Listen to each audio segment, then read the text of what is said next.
Hello everyone, welcome back. Today we have a new deck, whole new deck from New Capenna, Streets of New Capenna, and it is Kitt Kanto, Mayhem Diva.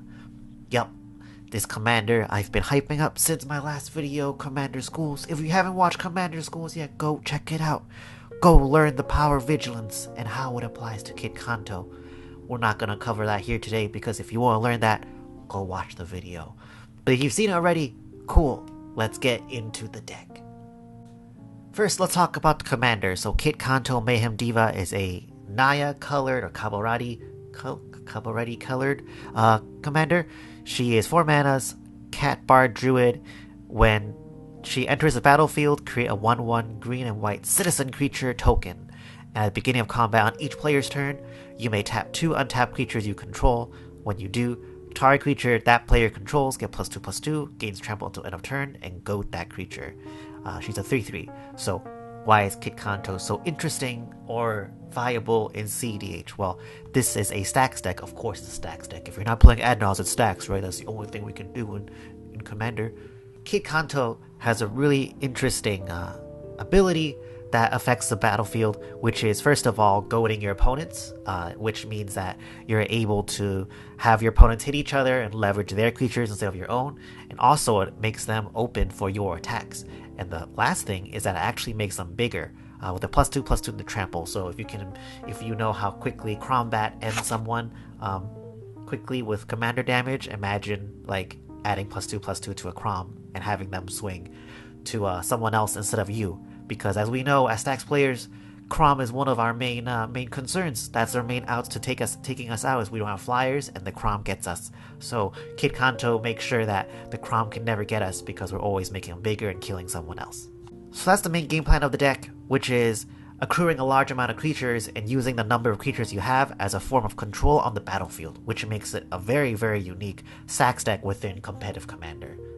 For this deck, we do have one combo, which is Squirrelcraft. Squirrelcraft is the combination of Earthcraft and Squirrel's Nest, as both of these cards does bring some synergy with our main game plan, as Earthcraft synergizes with our high number of creatures to give us more mana, while Squirrel's Nest actually just gives us more bodies to be able to use Kitt Kanto's effect on every single combat. So both of those independently are actually very useful, and then together gives us infinite creatures. And then we can also play Goblin Bombardment. What a shame. A Goblin Bombardment to spite our opponents to death by sacrificing our infinite squirrels and ping them all to death. But Goblin Bombardment by itself can also be used to help control the board with our high number of token generators. That's our main combo, but really the main way to win is actually just beats. So let's dive into the tech. Let's dive into the Stax tech, the unique token generators, because this is stuff you don't really see in competitive Commander. So let's look at it. As the very first card is Adeline, Resplendent Cathar. Adeline has been very, very strong, I think, in some Stax lists already, because Adeline being able to attack, having vigilance, and then generating one human creature for each opponent already tapped and attacking, and then growing Adeline is a really good rate. So, especially in this deck, one attack of Adeline gives you Adeline gives you 2 combats to control, because each combat costs 2 creatures, so just one swing of Adeline gives you already 2 combats, which is really, really good. And as usual, Adeline having vigilance just means that she can block very well, and also you can pump Adeline with Kitt Kanto and just give her trample, and she gets bigger and bigger with each combat. So I think Adeline by herself, if you're able to stack out a board and just have an Adeline and a Kitt Kanto, I think that already by itself is very, very powerful. Next is Emmara, Soul of the Accord. So Emmara is a 2-mana Elf Cleric. You don't really see Emmara that often I think ever in competitive Commander, but here I think she's very powerful because, as you can see, Emmara, whenever she becomes tapped, makes a 1/1 white soldier creature token with lifelink. So you can actually use Emmara to fuel Kitt Kanto's ability by tapping down Emmara and something else to then go to a creature and give +2/+2 and trample, but then Emmara herself will then generate another 1/1 soldier. So as you continue doing this each turn, you just get more and more 1/1s, and the name of the game is making more 1/1s or tokens, so you can make sure that you can control the board and make sure all the big creatures just never swing at you and swing at someone else. The next creature, next token generator is Krenko, 10 Street Kingpin. 3 mana 1/2, and whenever this Krenko attacks, you put a +1/+1 counter on him, then make a number of 1/1 red goblins equal to Krenko's power. So Krenko actually by himself I think is already pretty good, because you go in first, it becomes a 2/3, and you make 2 goblins, so that's 3 creatures just in total, including Krenko himself. But we also have Kitt Kanto, so if you actually use Kitt Kanto and pump Krenko in the first attack, he becomes 4 power, which actually gives us 4 power? 3 power, which gives us 3 goblins, which yeah, which is basically like an Adeline, and then the next combat we get more and more, and those goblins will then give us the ability to just start activating Kitt Kanto more. It's all about Kitt Kanto activations. Another really great token generator, the blue farm classic, you have to play this card, is Loyal Apprentice. So Loyal Apprentice, super good of Tymna decks, is 2 mana haste, 2/1, and the Lieutenant ability basically makes a 1/1 Thopter with flying and haste, as long as you control your commander. So Loyal Apprentice, even though it automatically generates just 1 creature a turn, is very, very important here as well, because just in case we can't control the Crom or something like that, or there's a lot of flyers, the Thopter is extremely relevant with the flying ability. It makes it very easy for you to block flyers or just block anything. So Loyal Apprentice, another great token generator for like a very cheap cost. The next card to look at is Tendershoot Dryad, 5 mana, 2/2 with Ascend, and basically why you want this is at the beginning of each upkeep, Tendershoot Dryad makes a 1/1 sapling, and then the saplings you control get +2/+2 as long as you have the City's Blessing. So I actually do think you can hit City's Blessing pretty easily in this deck, because we have so many token generators. Being 5 mana is a little high, so this is kind of like the top end of your curve and almost your finisher. But again, having more token generators here I think is going to be really useful, and being able to fuel Kitt Kanto's ability. So not bad. Also, just imagine you have a Goblin Bombardment, and every single turn you make a 1/1, you could deal 3 damage a cycle. If you have too many creatures, you already control the board. That's not bad. The next token generator we have is Torens, Fist of the Angels. Torens is 3 mana from the new Innistrad set, 2/2 with Training, and whenever you cast a creature spell, create a 1/1 green and white human soldier token with Training. So Torens is just here because we have a lot of creatures, and just another token generator that doesn't cost us any additional mana, so we just keep playing more creatures and we get more tokens. Yep, that's Torens. Aura Mutation. You might have seen Aura Mutation in other commander decks, but here it's also really good because you can destroy a Rhystic Study and then get 3 1/1s. We play Aura Mutation because generally the auras in competitive commander have a higher CMC unless you hit like a Wild Growth or something like that. If you're extra spiteful, I guess Underworld Breach. If you live the turn, that's 2 creatures. Next, we have Secure the Waste. If you played a Dragon Standard, or maybe some modern decks, Secure the Waste, you might recognize this. It's X and a white instant. Put X 1/1 white warrior creature tokens onto the battlefield. Really good control finisher. You just grind them out, wait till you have a lot of mana, and then slam down a lot of 1/1s and then start beating face. So here, we might want to play Secure the Waste because, just in case we don't hit any of our token generators, or we really need a big burst of creatures after like a board wipe or something like that, and we have some mana available, I think Secure the Waste, or something like Secure the Waste, is pretty useful. You can actually also play the new card, Grand Crescendo, which basically does the same thing, except it costs 1 extra white, but it gives you all your creatures indestructible, which might be valuable because it makes it easier for you to block, or helps with your combat, or maybe helps you survive like a Fire Covenant. I don't know. But I rather at the moment keep it to X and 1 white. But if you want to have both, you can. I also looked at March of the Multitudes, but I was worried that March might be a little harder, or too hard to cast to get a lot of creatures back, so we don't play that one.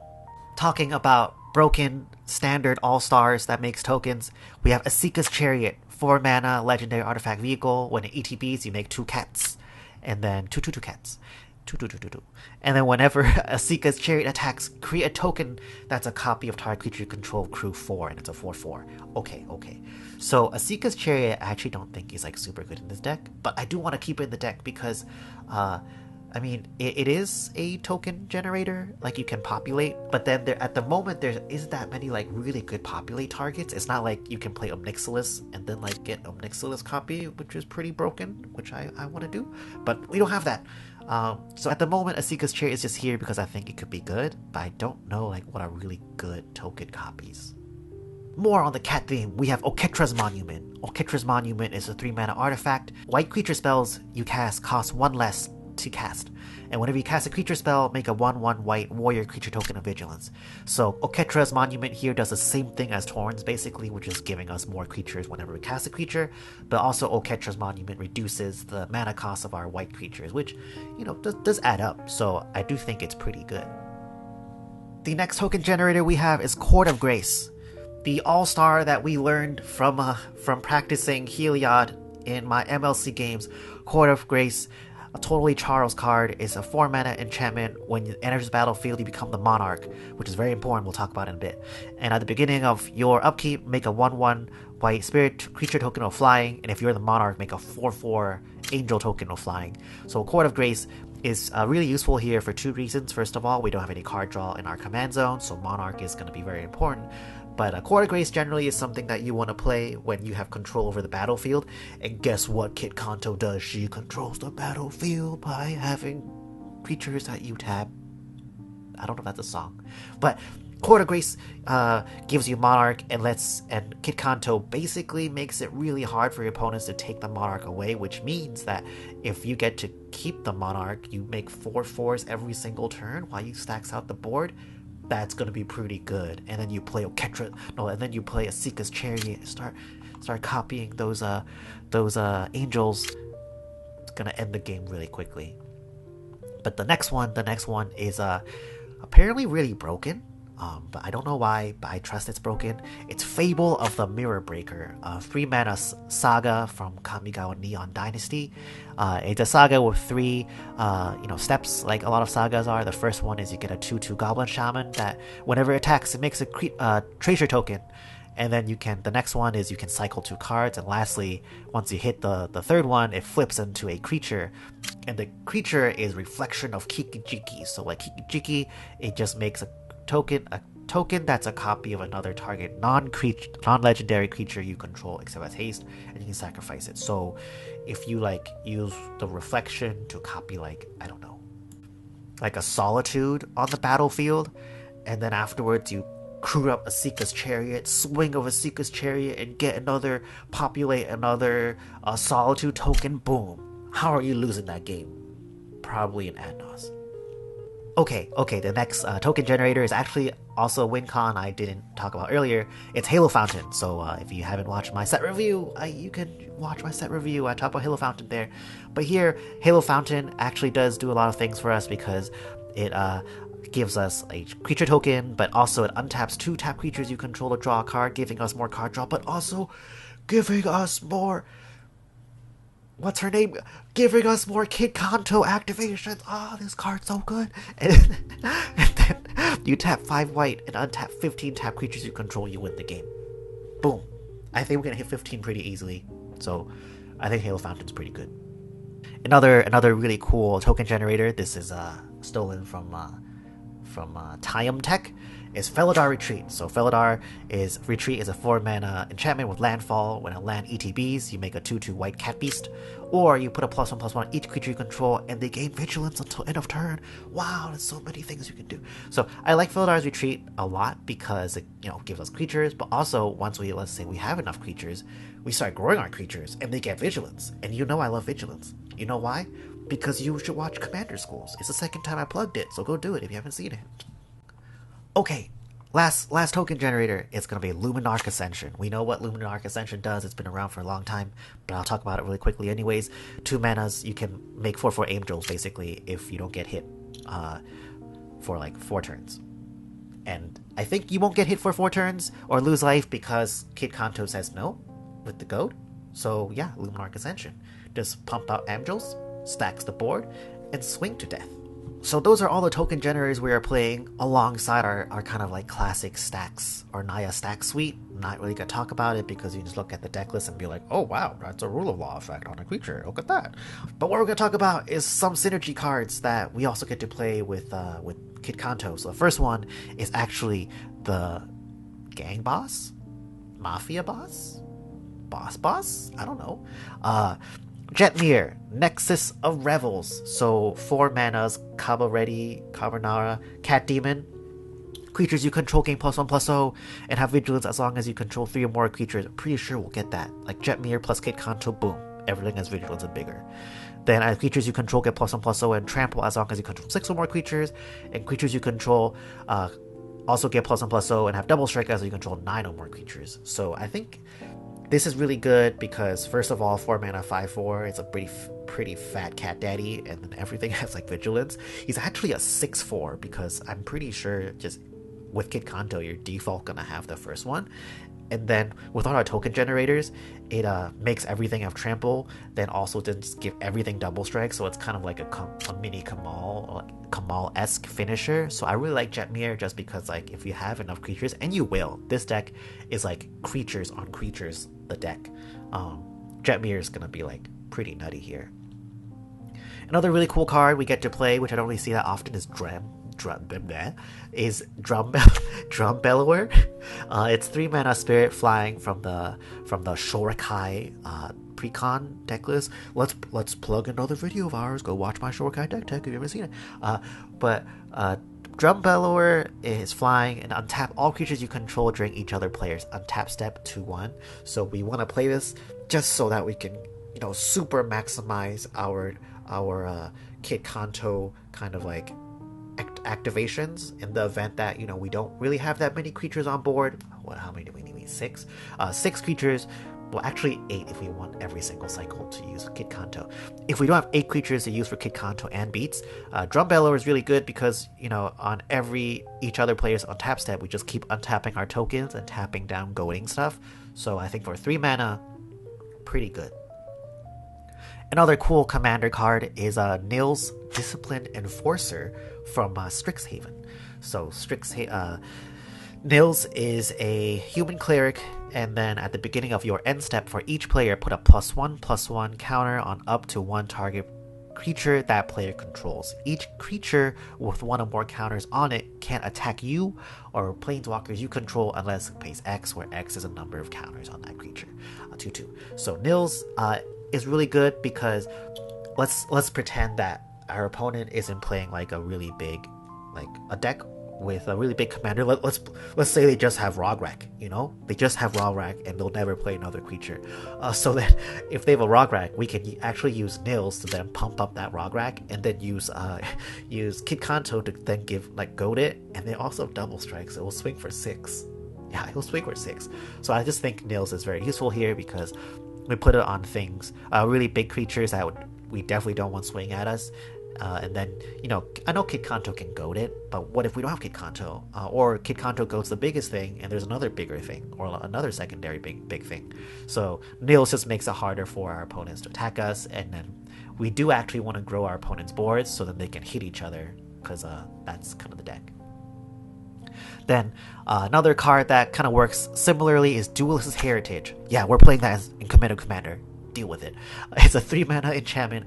Whenever 1 or more creatures attack, you may have that target attacking creature gain double strike until end of turn. So yeah, you can see where we're going with this, right? Yeah. So Crom goes in, we give it +2/+0 and trample, and then Duelist's Heritage. Boom. Double striking, super big Crom. One of the opponents is dying super fast. So yeah, we want to trigger this as many times as we can because we're just goading our opponent's creatures. Super good. Then the last card I want to talk about, I'm really excited about, is a Nightmare, Total Terror from an old standard. This is for all the old heads out there. If Ghazi Glare doesn't send chills down your spine, then you didn't play old Magic. I don't know. So Glare of Subdual is a total nightmare in limited for the original Ravnica set. It is a 4 mana enchantment, and basically what it says is nobody gets to have fun except for you. So tap an untapped creature you control, tap target artifact or creature. So yeah, you can see how this goes, right? So we have an excess of tokens, or we don't need an excess, whatever. We have a lot of creature tokens, and we just tap down all their rocks on the upkeep, tap down all their creatures on their upkeep. Which matters, because oftentimes in competitive Commander, almost every bit of mana generation matters. And then if you start taxing them and start like tapping that stuff down during their untap step, they're gonna have a bad time. And then you're making more tokens and tapping more stuff down and goading their creatures, and they can't do anything. And they're like, I thought this is a Naya deck. Why is it controlling me? How does this work? I thought blue was the best color of Magic. Why am I not controlling anything? How am I gonna go to Honolulu now? Sorry. Glare Subdual. I think it'll be cool. And the very, very last thing is, of course we're playing Winota in this deck. You know, the citizens, are they human? Wait, are they human? They aren't human! They're not human! The citizens are human! Yeah, if you... Just Winota and then the citizen trigger Winota, get more creatures, you get more humans, you can like flip into like a Torens and then like play a creature and then whoa, you make another. Is it a human? Oh, it is a human. Lame. But yeah, you could flip into a Nils or whatever, you know. It's not really optimized for a Winota deck. You could probably throw in some fun stuff like Adeline. No, not Adeline. What's the other one? The Boros one. Whatever. You can optimize it to be a Winota deck, but we just have it in there, so you might as well. So that's the deck. I hope that inspires you. I think Kitt Kanto's like super cool. She's definitely a diva, and definitely you're gonna start some mayhem if you play Kitt Kanto, because you're gonna be making all those creatures, then goading everyone and making them hit each other, and you're gonna be like, stop hitting yourselves with your citizen tokens, and then like, I don't know. I think it's very cool and very fun. So that's Kitt Kanto. Would love to see you play it or try it out. Thanks for watching. See you all next time. Bye bye.